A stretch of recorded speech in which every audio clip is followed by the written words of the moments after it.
Now, the annual state spend in accommodating international protection applicants last year topped €1 billion for the first time.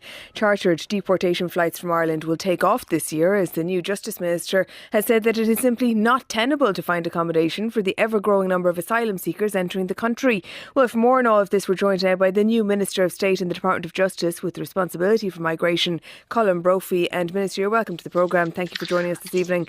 Good evening, Sarah. Nice to be with you. We might just start with that news that broke in the last hour or so, which is that the annual state spend in accommodating international protection applicants last year topped €1 billion for the first time, a daily average spend of 2.75 million. What do you think of that? Well, I mean, look, the numbers have been going up. Obviously, that are there in 2023, we had a figure that was, I think, 651 million. That has gone up because we've gone up to a higher figure of people in the system to effectively $1 billion.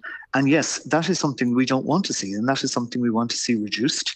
And we want to do that by introducing a series of measures which we think will be part of a much firmer and more effective system. And that will include people spending lesser time going through the process, and that will enable us to process people faster, which will reduce the overall cost.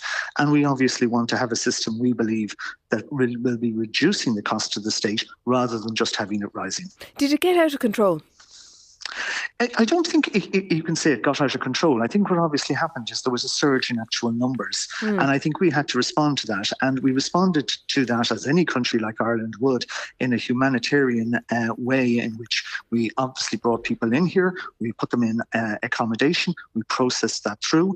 But now what we want to do, and we're very keen on this, both myself and Minister O'Callaghan, who's the senior minister, both of us are at one on this, that we want to see a much firmer, more effective system that actually makes Ireland a place where you can come to, and if you can genuinely make a case, that we will process that and have an outcome for you. But also, if you can't, that we will have a much more effective system and actually saying, right, well, you don't have the right to come here. That's what I mean when I say to get out of control. The system clearly wasn't effective. The numbers surged and our system wasn't able to deal with that at all, really.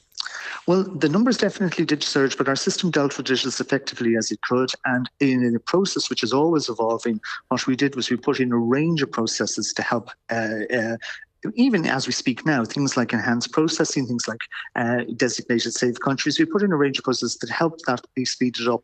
Yeah. And we've actually seen some of the benefits of that already. But what we want to do is continue to work on that and continue to build on what's already been done to have a much, as I say, more firmer, fairer and effective and faster system. Of that $1 billion that's being spent on international protection applicants accommodation, 90% of that is being provided commercially. A lot of people are making a lot of money. Well, that's one of the areas that we're absolutely looking at, and part of the review process, which I'll be instigating, is to look at how we can enhance the amount that will actually be directly provided by the state. We believe that will be a much more cost-effective and direct way to go. We've already started that process already under the previous minister, but what we need to do now, I believe, is work to enhance that and to speed that up. Yeah. Because yes, you are quite right in saying... You'll know, Colm, we've been told that for about 2 years now. It's coming, it's coming, it's coming. Yeah, well, part of the role that I see myself working with Minister O'Callaghan on this is to ensure that we're moving from a point of saying it's coming to a point where we're actually getting something happening on the ground on that, and that's something I want to see happening. Okay, and will we get timelines, or when will we get timelines? Well, if you just bear with me on this just for 1 second, I'm literally starting in my first week in it.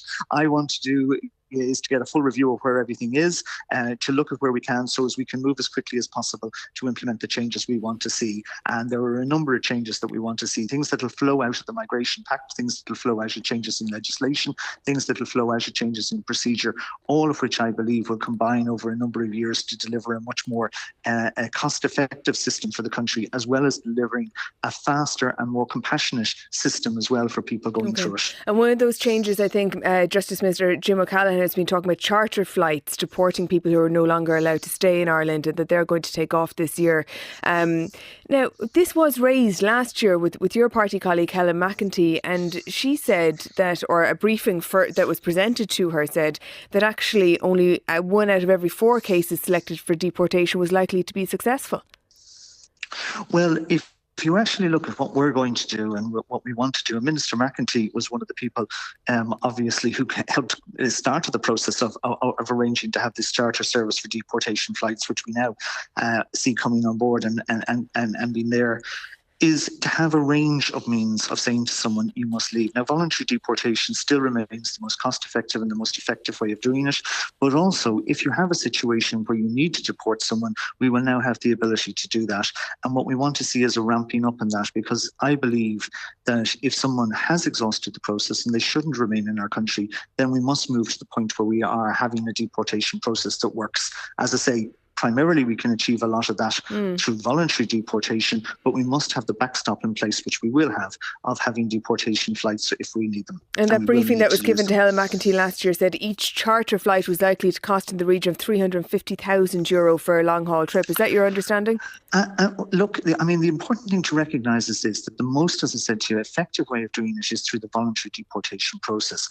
But where you have a situation where you have a number of people and where you can actually have a deportation flight that can bring a number of people to a destination, then in that scenario, that is worth considering and that is worth doing, because it is and should always be, I believe, going forward, part of the array of means which we have to enforce deportation notices.